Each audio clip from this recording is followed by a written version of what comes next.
Hello and welcome to English Time Daily History.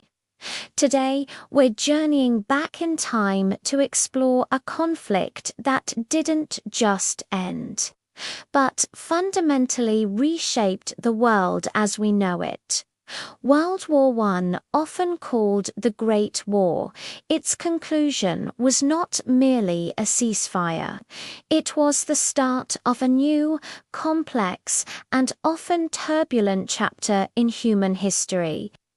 The ripple effects of the treaties signed and the empires that fell are still felt across the globe today. So, grab a seat and let's delve in to how World War I truly redefined nations. When the guns of World War I finally fell silent in 1918, the world map looked dramatically different. For great empires, the Ottoman, Austro-Hungarian, German, and Russian, which had dominated global politics for centuries, crumbled into dust. This monumental collapse created a massive power vacuum, particularly in Central Europe and the Middle East.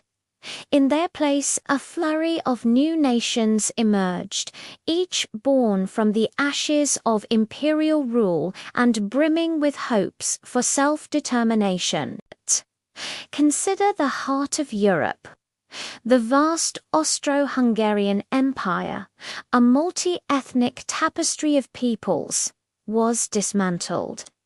From its territories, independent nations like Austria, Hungary, Czechoslovakia, and Yugoslavia were carved out. Poland, which had been partitioned and erased from the map for over a century, was resurrected as a sovereign state. In the north, Finland, Estonia, Latvia, and Lithuania declared their independence from the collapsing Russian Empire. It was a period of incredible political transformation, a time when the very idea of the nation-state was being tested and redefined on an unprecedented scale. But let's turn our attention to the Middle East, where the consequences were particularly profound and long-lasting. The dismantling of the Ottoman Empire, which had ruled the region for over 600 years, was a pivotal moment. In the aftermath, European powers, primarily Britain and France, stepped in to redraw the map through agreements like the Sykes-Picot Agreement. They carved up the former Ottoman territories into new political entities. This led to the creation of countries we recognize today, such as Iraq, Syria, Lebanon, and Jordan. However, this process was deeply flawed.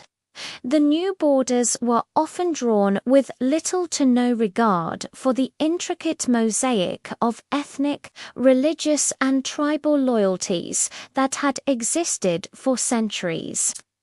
Straight lines were drawn across deserts and mountains, arbitrarily lumping together diverse communities with long histories of rivalry, while splitting others apart. For instance, the creation of Iraq merged together distinct Sunni, Shia, and Kurdish populations under a single, newly formed state. These decisions were made largely to serve the strategic and economic interests of the colonial powers, not the will of the local people. This legacy of artificial borders planted the seeds of political instability and conflict that would plague the Middle East for generations to come, a reality that continues to shape the region's geopolitics to this day. The end of the war wasn't just about redrawing maps. It was about reimagining the very fabric of society. One of the most significant social shifts occurred in the roles of women. With millions of men away fighting on the front lines, women stepped into factories, farms, and offices in unprecedented numbers. They took on jobs that had previously been considered exclusively male domains, from munitions manufacturing to driving trams. This wartime contribution profoundly challenged traditional gender roles and expectations. But when the war ended, it was impossible to simply turn back the clock. Women had proven their capabilities and their indispensable value to the nation's economy and war effort. This newfound sense of empowerment and public visibility fueled the suffrage movements across many Western nations. In the years immediately following the war, countries like Britain, Germany, and the United States granted women the right to vote. While the path to full equality was still long, World War I was a crucial catalyst. It dramatically accelerated the push for women's rights and permanently altered their place in society, opening doors to new opportunities in education, employment, and public life. But in the wake of such a devastating global conflict, there was a powerful, shared desire among world leaders to prevent such a catastrophe from ever happening again. This sentiment gave birth to an ambitious new experiment in international cooperation, the League of Nations. Proposed by U.S. President Woodrow Wilson in his 14 points. The League was founded in 1920 with the primary goal of maintaining world peace through collective security and diplomacy. The idea was simple, yet revolutionary.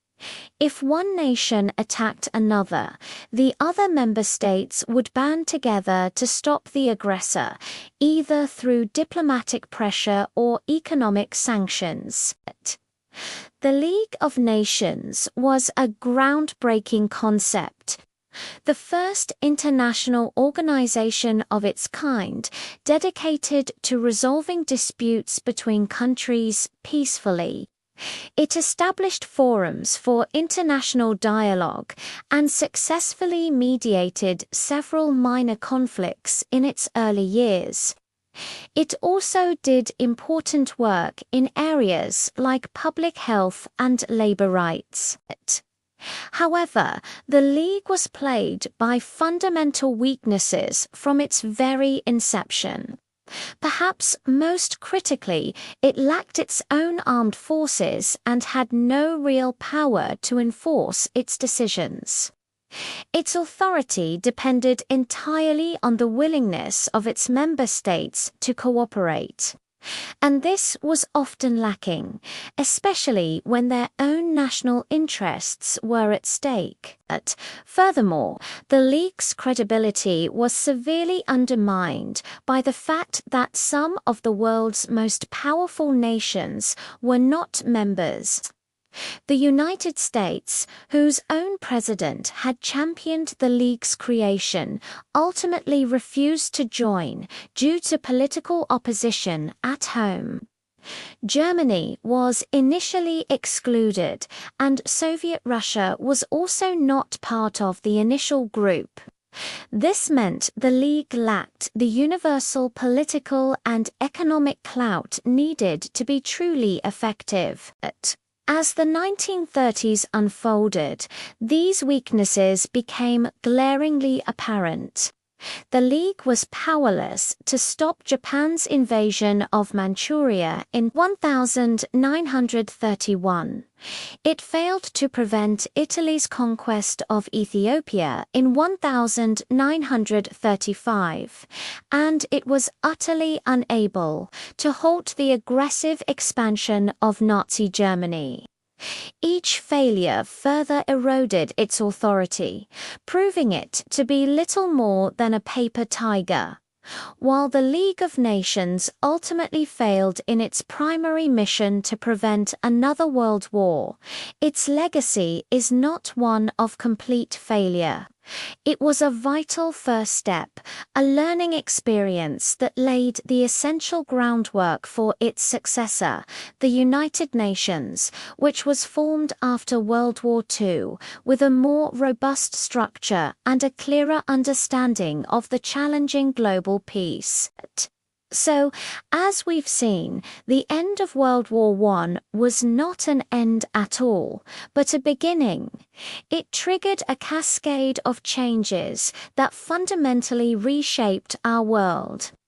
Empires vanished, new nations were born often, with borders that created more problems than they solved.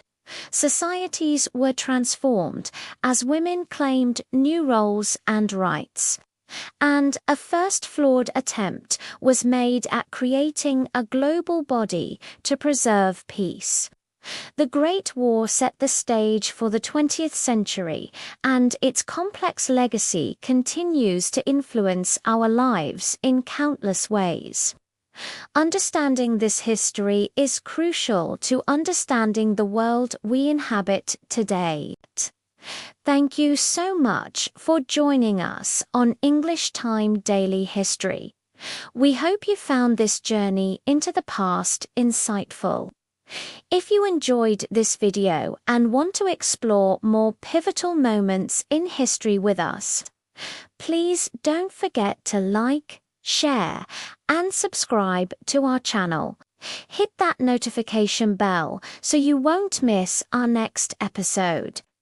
Until next time, stay curious.